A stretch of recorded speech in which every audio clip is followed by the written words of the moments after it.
The looming power crisis appears to have jolted the government to the realization that the country has for decades now been treading the risky path of mainly pursuing hydroelectric power generation with little regard to other power sources, in spite of Kenya's endowment with immense solar, wind and geothermal power generating potential. The government has now launched a program that targets to generate 2,000 megawatts of power from several green power projects in 3 years' time. We have to develop this country on green energy. We cannot over-rely on hydro, which we have actually learned a lesson before, and it's re-emerging now. 6 geothermal projects with the expected capacity of 490 megawatts.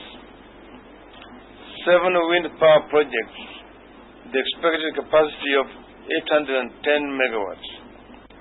A number of power cogeneration projects with the expected capacity of 300 megawatts. While this new move has been described as ambitious, it will practically have no impact on Kenya's power situation in the short term. Kenya currently depends on hydropower for 56% of its power needs, 36% from thermal power from diesel-driven generators, and a paltry 8% from geothermal. The hydroelectric power is mainly generated on one river, the River Tana, which hosts the Seven Forks. This is in spite of the fact that the country boasts the potential to generate an estimated 2,000 megawatts of geothermal power alongside other sources that are not susceptible to climatic change. We have to have a total paradigm shift. That if it was oil that was discovered in Lodwar instead of wind, I think we would have mobilized our resources to make sure that we harvest the oil.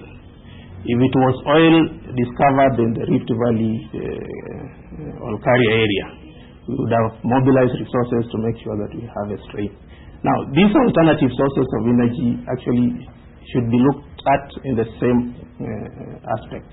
The strategy for financing the geothermal, wind and other large projects will be adopted in the 3rd meeting of steering committee scheduled for early August. Analysts are also calling for policies to enforce efficiency in utilization of power. This includes a requirement on real estate developers to install solar-powered water heaters in all residential and office buildings, effectively cutting demand on the national power grid. Newton Debu, KTN Prime.